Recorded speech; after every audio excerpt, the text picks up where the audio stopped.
Kumusta mga kasaliksik? Sa gitna ng tumitinding tensyon sa rehiyong Asia-Pasipiko, hindi na nagpatumpik-tumpik pa si General Romeo Brawner, ang kasalukuyang Chief of Staff ng Armed Forces of the Philippines, AFP, sa pagbibigay ng isang matibay at malinaw na utos. Maganda para sa anumang posibilidad ng kaguluhan, lalo na kung magkakaroon ng full-scale invasion ang China sa Taiwan. Ayon sa kanya, hindi dapat maging kampante ang Pilipinas.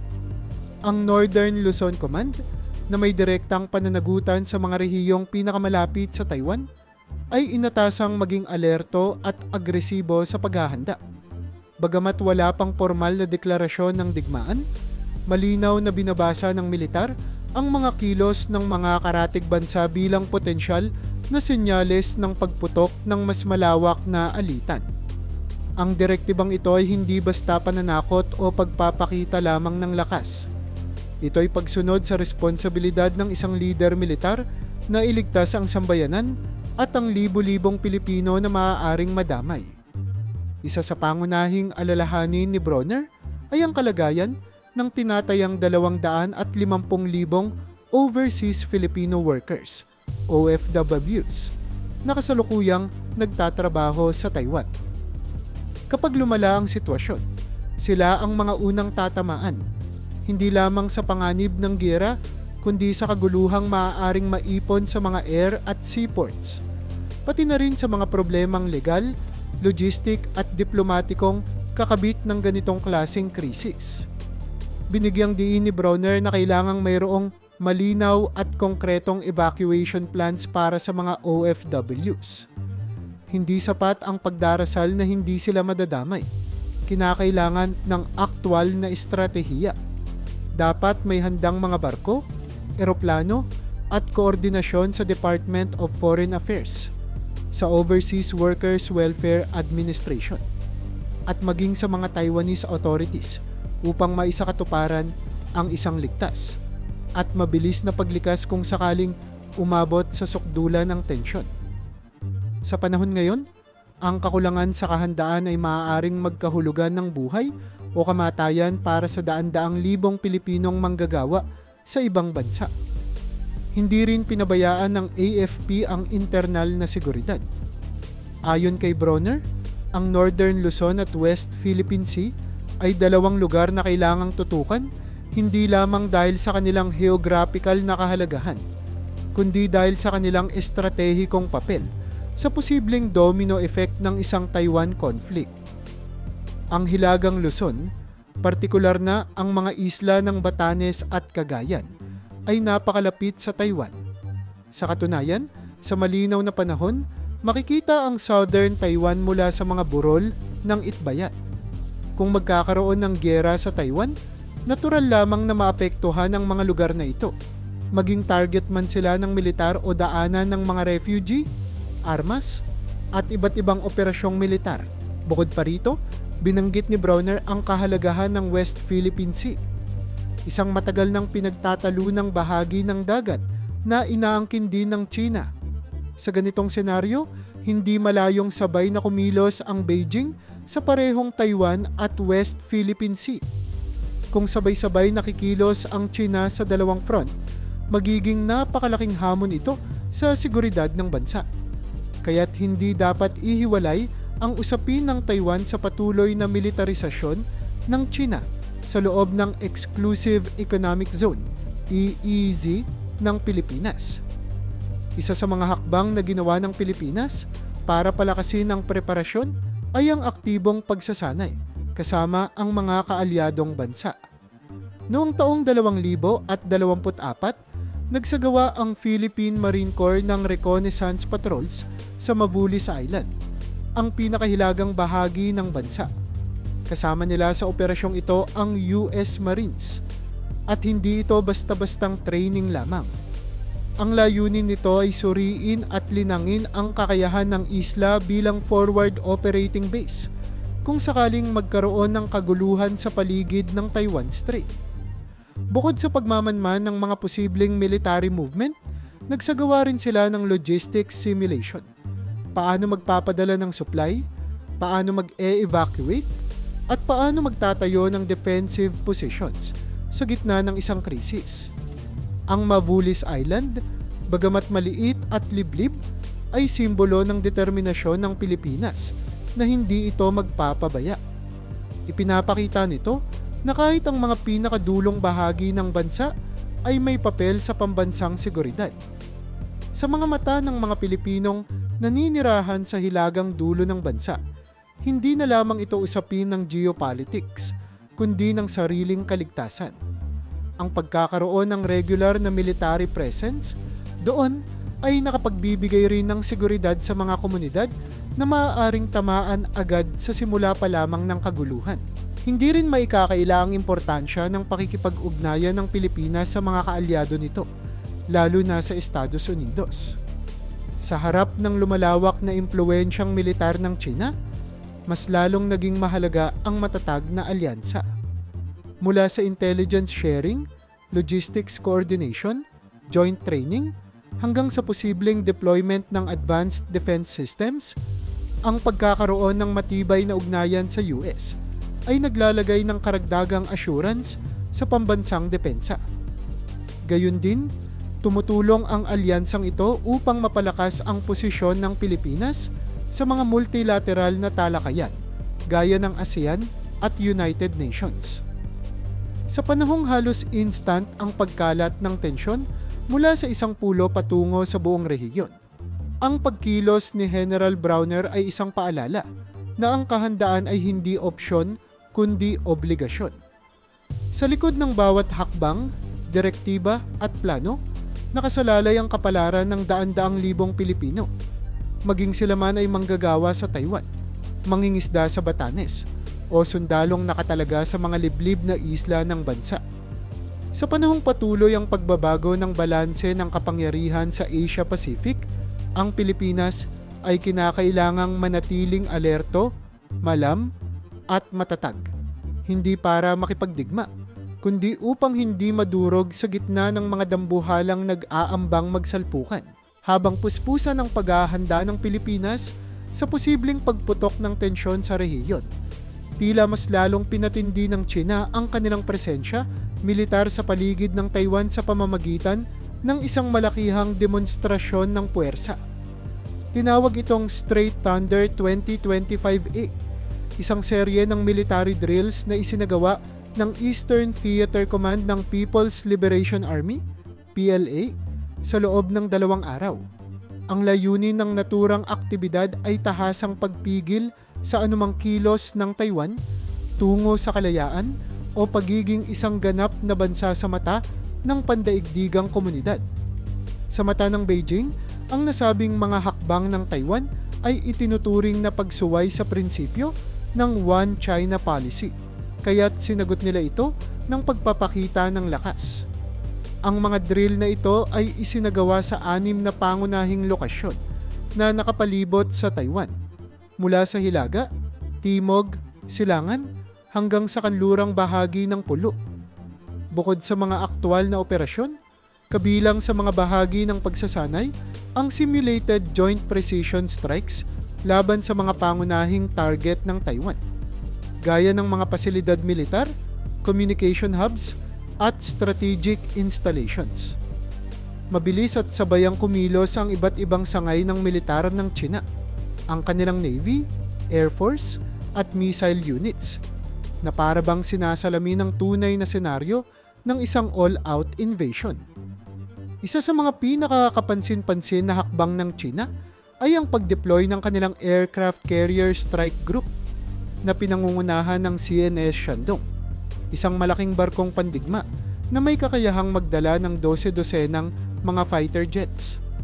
Ang carrier group na ito ay nakapwesto sa silangang bahagi ng Taiwan, kung saan nagsagawa ito ng iba't ibang uri ng operasyon, kabilang ang simulated takeoffs and landings, aerial surveillance missions, at coordination drills sa ilalim ng actual combat conditions. Ayon sa mga military analysts, ito ay isang malinaw na mensahe hindi lamang sa Taiwan, kundi pati na rin sa mga kaalyado nitong bansa gaya ng Estados Unidos at Japan, na handa ang China na lumaban kung kinakailangan. Ang pagsasama ng Shandong sa nasabing military exercises ay nagpapakita ng determinasyon ng Beijing na ipakita ang kanilang kakayahang magsagawa ng coordinated attacks mula sa himpapawid at dagat. Hindi ito simpleng show of force lamang, kundi bahagi ng mas malawak na estratehiya upang mailagay sa psychological pressure ang mga leader ng Taiwan. Dagdag pa rito, ang presensya ng carrier ay hindi lamang simbolismo. Ito rin ay logistical at operasyonal na advantage kung sakaling tumuloy sa aktwal na labanan. Kasabay ng paggalaw ng mga barkong pandigma, ginamit din ng China ang kanilang makabagong PCL-191 multiple rocket launchers sa isang live fire exercise na isinagawa sa East China Sea. Ang mga rocket launcher na ito ay may kakayahang maglunsad ng maramihang bala sa maikling panahon at saklaw ang malalayong target. Sa nasabing drill, pinaputukan ang mga mock enemy positions upang subukan ang presisyon at response time ng mga crew. Ang paggamit ng ganitong klaseng armas ay nagpapahiwatig na isinasali na ng PLA ang heavy artillery sa kanilang simulation ng labanan. Isang indikasyon ng kanilang intensyong mas lalo pang palawakin ang combat readiness nila para sa isang large-scale conflict. Hindi rin maikakaila ang isa sa mga maselan at critical na kilos ng China sa panahon ng mga pagsasanay na ito, ang paglabag sa tinatawag na median line ng Taiwan Strait.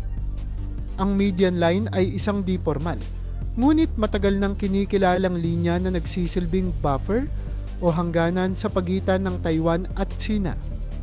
Ayon sa Taiwan Ministry of National Defense, may mga insidente na lumampas ang mga fighter jets at surveillance aircraft ng PLA sa nasabing linya. Bagamat wala itong legal na bisa sa mga international na batas, ang patuloy na paglabag dito ay itinuturing ng Taiwan bilang tahasang pananakot at paghamon sa kanilang soberanya. Para sa Taiwan, ito ay hindi lamang pagsasanay, kundi isang rehearsal para sa tunay na labanan. Araw-araw, kailangang mag-monitor ang kanilang militar ng bawat galaw ng PLA, mula sa radar signals, flight patterns, hanggang sa mga aktwal na posisyon ng mga barko sa karagatan. At habang umigting ang mga kilos na ito, tumitindi rin ang pangamba ng mga bansang nakapaligid sa rehiyon, kasama na ang Pilipinas.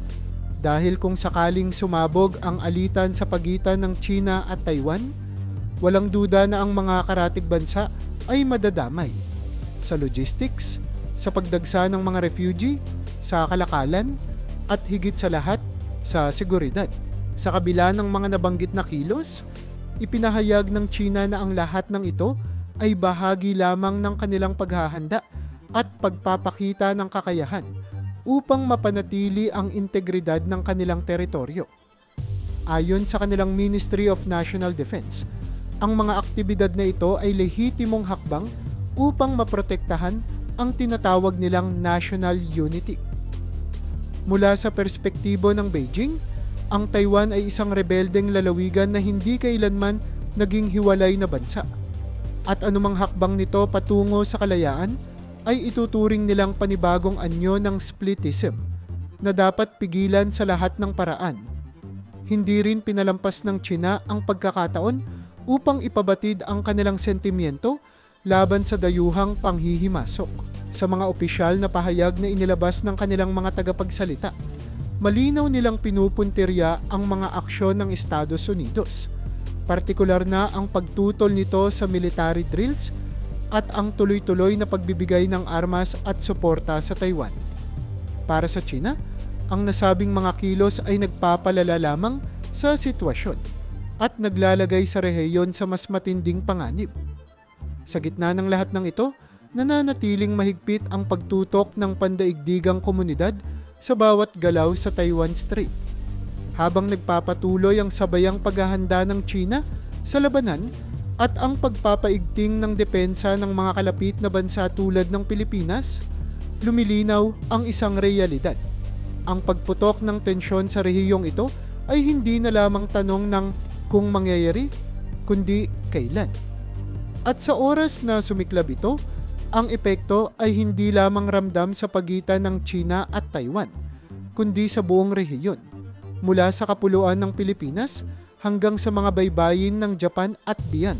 Sa patuloy na paglalim ng krisis sa pagitan ng China at Taiwan, mas lalong lumalabas ang pangangailangan ng Pilipinas na paigtingin ang sarili nitong kakayahan hindi lamang sa larangan ng militar, kundi pati na rin sa proteksyon ng mga mamamayan nito, lalo na ang mga Pilipinong nasa labas ng bansa.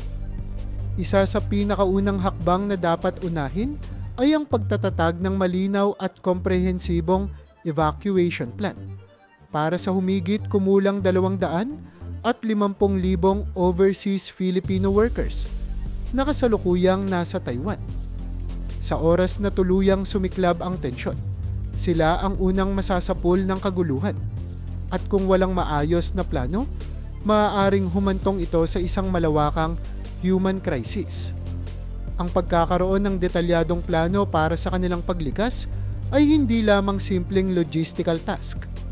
Isa itong napakahalagang obligasyon ng Estado sa sarili nitong mamamayan. Kailangang tukuyin kung aling mga daungan at paliparan ang magiging priority exit points. Anong ahensya ang mamumuno sa operasyon?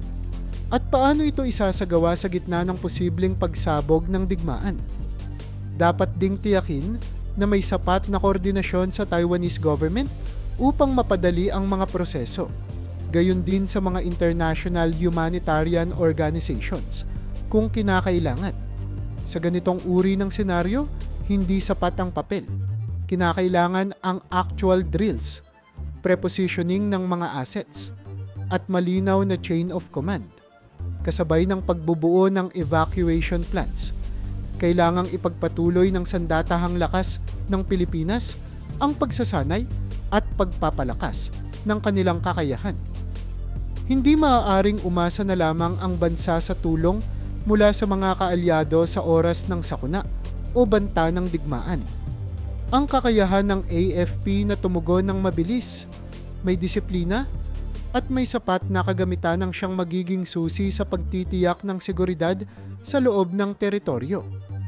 Isa sa mga dapat bigyang pansin ay ang pagpapalakas ng presence sa hilagang bahagi ng Luzon, lalo na sa mga probinsyang malapit sa Taiwan tulad ng Batanes at Cagayan. Dapat ding i-develop ang kakayahan ng Navy at Air Force sa rapid response, maritime surveillance, at coastal defense. Hindi rin maaaring ipagwalang bahala ang papel ng mga kaalyadong bansa, lalo na ang Estados Unidos, sa pagpapalakas ng depensa ng Pilipinas. Sa gitna ng lumalalang tensyon sa Indo-Pacific, ang mga joint military exercises gaya ng Balikatan ay higit na nagiging mahalaga. Sa pamamagitan ng mga ito, natututo ang mga sundalong Pilipino mula sa mas advanced na kakayahan ng US forces, habang napapalalim ang interoperability ng dalawang hukbo. Bukod dito, ang pagdadala ng mga kagamitan tulad ng anti-ship missile systems, radar equipment, at transport aircraft sa Pilipinas ay nagbibigay ng karagdagang depensang lakas na maaaring gamitin sa emergency situations. Ngunit higit sa lahat, ang kooperasyong ito ay simbolo na hindi nag-iisa ang Pilipinas sa panahon ng krisis. Habang pinaghahandaan ang mga physical threats, hindi rin maaaring isantabi ang panganib na nagmumula sa cyberspace. Sa panahon ngayon, ang labanan ay hindi na lamang sa lupa, dagat, at himpapawid, kundi pati sa digital na mundo. Ang mga banta sa cybersecurity ay maaaring makagambala sa critical infrastructure ng bansa gaya ng komunikasyon, transportasyon, at maging sa operasyon ng militar.